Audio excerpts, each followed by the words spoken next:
They were the women who had had it all, the wives and mistresses of Nazi Germany's leaders. They had lived gilded, luxurious lives at the expense of the state, being used as symbols for perfect German womanhood, and often wielded considerable influence and power behind the scenes. Mothers, your cradles are armies sleeping. This striking phrase was used by Adolf Hitler to refer to German women during the Third Reich. For the Führer, politics was a matter for men. But this did not mean that women were sidelined. It was their responsibility to raise the future German generation, which, according to Hitler's own words, would survive for 1,000 years. The wives of Nazi leaders bore the greatest responsibility and were expected not to deviate from their assigned roles. Any dissent they might have had was kept silent. However, we all know now that the eternal empire Hitler dreamed of died with him. What then happened to these women after Germany's abrupt collapse? Today, in this new episode of Military History, we will tell you everything about the fate of Nazi wives after World War II.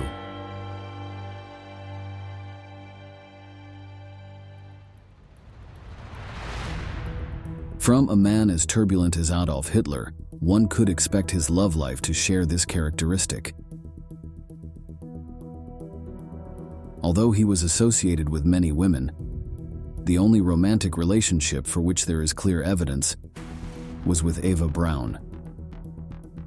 She started working as an assistant to Heinrich Hoffmann, the official photographer of the Nazi Party, when she was just 17 years old.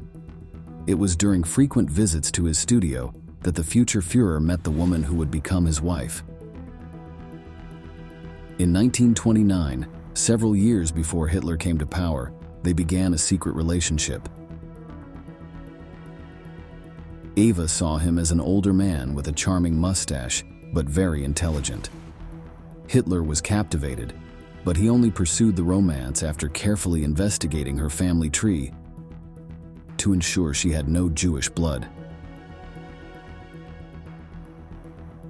He did not want to make the relationship public for fear of losing popularity among his female followers. Furthermore, at that time, he associated his party with chastity, so being seen with a young girl would not set a good example.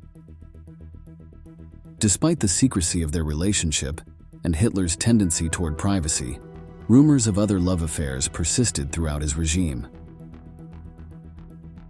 Surprisingly, one of these rumors involved a British woman. Unity Mitford was a member of a well-known English aristocratic family. Despite her young age, she and her sisters were politically active, with a strong sympathy for fascist ideology. They frequently traveled to Germany, and one of them even married in Joseph Goebbels' drawing room, with Adolf Hitler as the guest of honor. Unity, fascinated with the Nazi leader, moved to Munich in the mid-1930s. After several attempts, she managed to meet Hitler at a gathering and immediately fell under his spell. Her life's goal became to be close to him. After several attempts, she finally had a private dinner with Hitler, prompting her to write to her father, "I think I am the luckiest girl in the world. To me, he is the greatest man of all time." Hitler, in turn, was infatuated with her, considering her a perfect example of the Aryan woman. He often took her to conferences and Nazi party meetings. It is even said that he used the Englishwoman to provoke jealousy in his girlfriend, Ava Brown. While the truth of their alleged affair remains dubious, their close relationship cannot be denied.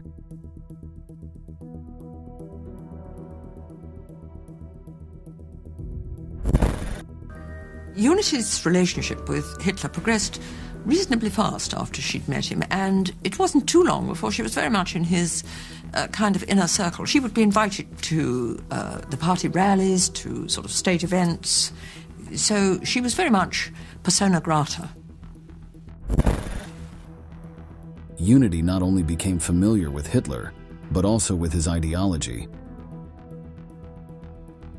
She had become a Nazi fanatic and did not miss any opportunity to declare Judaism as a virus of Western civilization. When the Nazis annexed Austria, she could be seen with the Führer on the balcony in Vienna. However, the last thing she wanted was a war between England and Germany, which she considered her two homes. Many times she implored Hitler to seek an alliance with the British, but not even all the affection he had for her would stand in the way of his ambitions. On September 1st, 1939, the Germans invaded Poland, starting World War II. 2 days later, Britain declared war on them. Unity couldn't take it. Using a pistol Hitler had given her for protection, she shot herself in the head. But her attempt to kill herself was unsuccessful. She was taken to a hospital, where the Nazi leader paid for her treatment. However, she never fully recovered. She was taken back to England, where doctors said it would not be possible to remove the bullet from her skull. For the next 10 years, Unity had difficulty walking and her mental capacity was severely reduced. Still, she remained loyal to the Nazi Party, declaring on one occasion that if she had children, she would name her first child Adolf. But she never got that chance. In May 1948, she died of meningitis, caused by the bullet still in her head. As mentioned, there were always rumors of a love affair with Adolf Hitler. It was even said that upon her return to England, she gave birth to a baby whose father was the Führer. But there is no substantial evidence to support these claims. Contrary to what happened with Unity Mitford, Eva Brown was never very interested in politics. She was considered superficial, more concerned with her image than with international events. She even attempted suicide twice when she felt that Hitler was neglecting her due to his focus on governing the country. One attempt was just before he came to power, during the extensive political campaign that meant long periods without seeing her lover. The other attempt was in 1935, with similar reasons. Many believed she was just seeking attention from the Nazi leader. Despite Hitler becoming more considerate towards Eva, her role remained discreet. Only a very small circle of trust knew about their relationship. One could say she lived in the shadow of the Führer, but this did not mean she lacked great influence over him. In 1943, Germany declared it would transition to a total war economy. This meant non-essential luxury products would cease production. When Braun realized she would no longer have access to cosmetics and other luxuries, she protested to Hitler. The Führer decided to slow down production rather than ban it completely. By then, Germans could see the war was going to be much more challenging than their leaders had told them. The Allies were defeating them on all fronts, pushing them further back into their own territory. As a result, Hitler had almost constant meetings with his generals and advisors, relegating private life. Ava Brown, secluded in her home in the Bavarian mountains, felt lonely and abandoned. Ich würde sagen, nach dem, was ich heute weiß, dass sie ein Por lo que sé hoy, diría que era bastante depresiva. Siempre tuvo que disimular esa depresión con deporte, con ropa. Siempre necesitaba distraerse de sus penas, pero nadie se enteró de ello en la vida cotidiana. was man im Alltag nicht gemerkt hat. However, when the Soviets cornered the Nazis in Berlin in April 1945, Eva did not hesitate to fly there to be with her lover. When Hitler finally accepted that there was no chance of victory and decided to end his life, Brown wanted to share that fate. Before that, on the night of April 29th, they were married, but their marriage lasted less than 40 hours. The next day, as husband and wife, the Führer shot himself in the temple, while Braun, for his part, poisoned himself with cyanide. Hitler had left explicit orders that both bodies were to be doused with gasoline and lit in the garden of the bunker so as not to leave any trace of them. And so it was done. But Eva was not the only one in her family who sought to associate with members of the Nazi Party. One of her sisters, Gretel, also became part of the German leader's small inner circle. She got a job as an assistant to Heinrich Hoffmann, thanks to Eva's influence. She quickly began looking for a suitable husband among German officers, mainly those belonging to the SS, the party's paramilitary organization. She knew that a relationship with one of them ensured rapid promotion in the social hierarchy. That was how she met Hermann Fegelein. He served as the representative of Heinrich Himmler, commander of the SS in Hitler's cabinet. But he did not enjoy a very good reputation in military circles. The cavalry unit he led had achieved great results. On the contrary, it had suffered a terrible number of casualties in the battles in which it fought. But it was also the one behind many brutal atrocities on the Eastern Front against civilians and prisoners of war. That, coupled with Fegelein's manipulative personality, meant that he was rewarded with rapid promotions in his career. Hermann and Gretel married in June 1944, which further cemented the position of the new wife in the party hierarchy. She was also finally able to step out of her sister's shadow, now being the wife of an officer who, by all indications, had a great future ahead of her thanks to her unscrupulousness. It was not long before Gretel became pregnant. The doctor informed them that the due date would be April 1945. What should have been a moment of happiness for the couple was completely overshadowed by the historical context. As already mentioned above, the situation in the country was critical. While Gretel was sheltered far from the capital, her husband was in Berlin, together with Hitler and Ava Brown, waiting for a miraculous salvation. But Fegelein knew that victory was impossible. Desperate, he urged his sister-in-law to flee the city behind the Führer's back, but she refused. It was then that he made the drastic decision to desert to the army and tried to escape from the capital.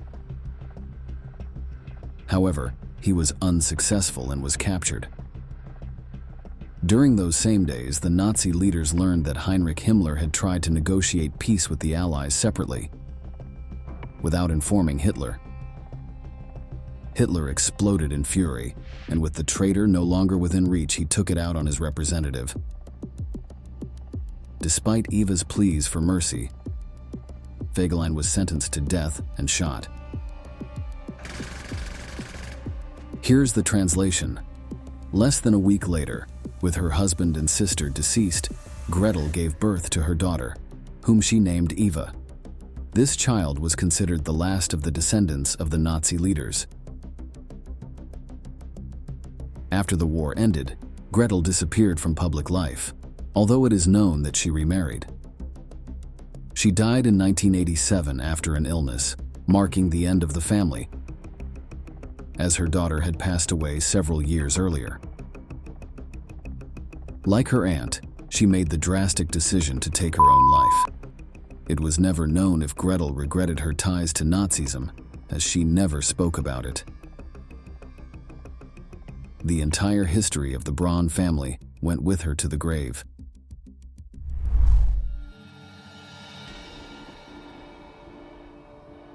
There was no doubt about Nurse Margaret Boden's complete loyalty to Nazi ideology. Unlike the Braun sisters, she was a faithful member of the Nazi Party. She joined in 1928, a year after meeting Heinrich Himmler, who would become her husband. He initially considered chastity a great virtue, but changed his mind shortly after starting a relationship with Margaret. This shift was also fueled by the party's ideology, which encouraged them to have children to ensure the survival of the Aryan race. Following this belief, their only daughter Gudrun was born in 1929. Margaret remained active during World War II in her role as a nurse. She supervised hospitals both in Germany and in occupied territories. She even traveled to occupied Poland, where many of the worst atrocities against the Jewish population took place. However, she felt no empathy or remorse for the actions of the German forces. She was staunchly anti-Semitic and frequently complained about having to work near people whom she considered inferior. According to accounts from other women in Nazi circles, Margaret was never fully accepted. She was seen as cold and humorless, and her attempts to manipulate other wives, as she allegedly did with Heinrich, were viewed negatively. The SS commander, obsessed with his idea of Aryan survival, began to see monogamy as anti-Nazi. He even separated from his wife, though they did not divorce, and engaged in an affair with his secretary, with whom he had 2 more children. He wanted to divorce his wife and marry Potthast, but such a move would have been hypocritical, since Himmler demanded the highest moral behavior and standards from his SS subordinates, and officially frowned on the very behavior he was secretly practicing.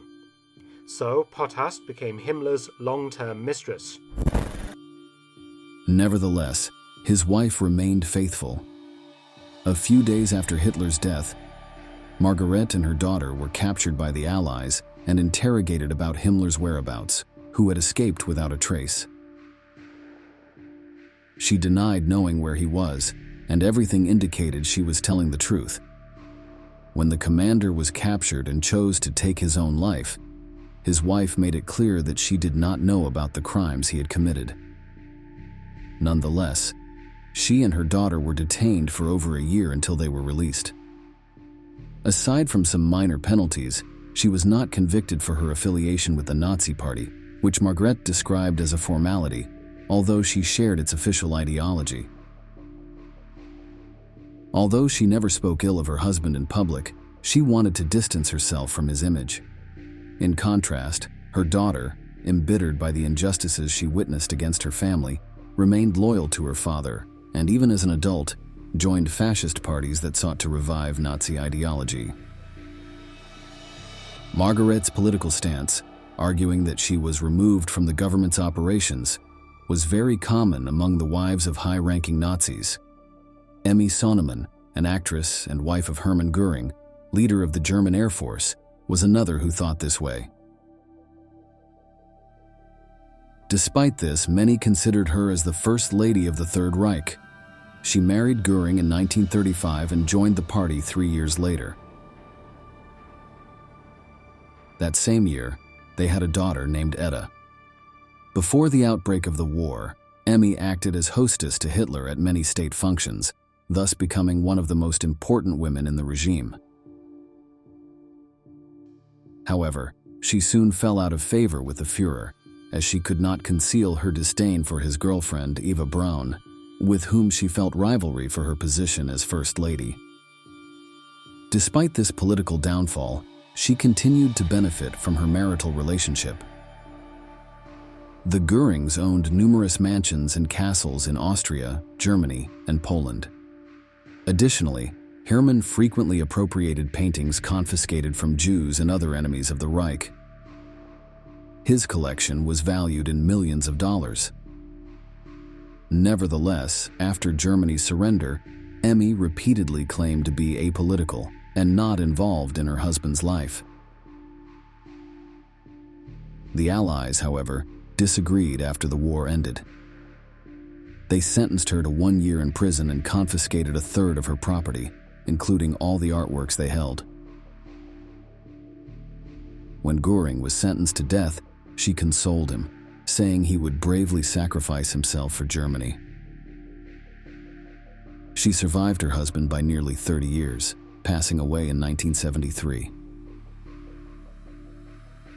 But perhaps the woman who best embodied the Nazi ideal of femininity was Gerda Buch, wife of Martin Bormann, Hitler's personal secretary. They married in 1929 when she was 19 years old, and a few months later, they had their first child, named Martin Adolf. The child, blonde and with light eyes, began to be seen as the heir of the Reich, who should follow in the footsteps of the Führer. His mother was entrusted exclusively with the task of raising him to achieve this.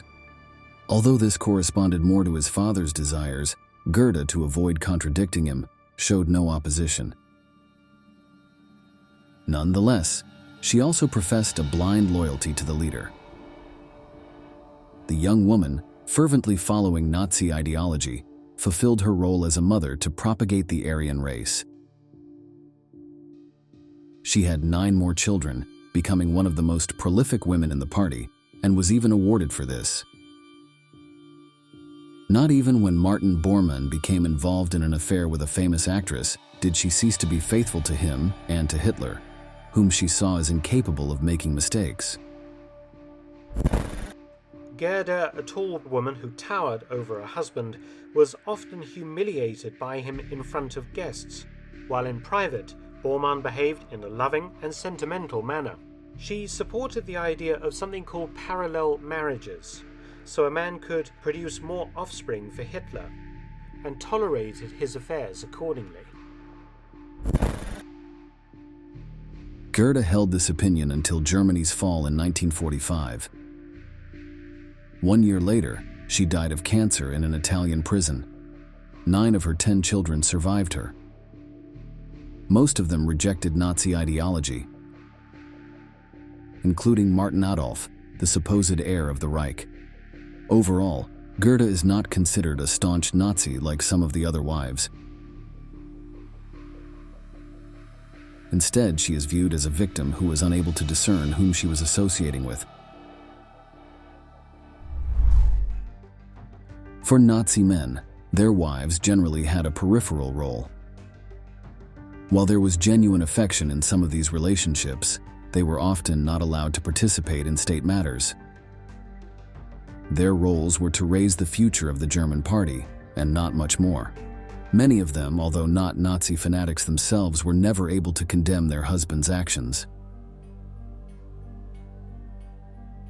Whether out of love, loyalty, or indoctrination, they defended the Third Reich and its brutalities until their death.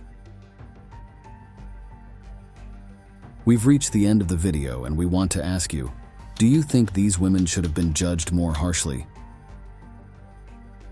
Don't forget to leave your answer in the comments section, and subscribe to our channel to learn about many more military events that have left their mark on history.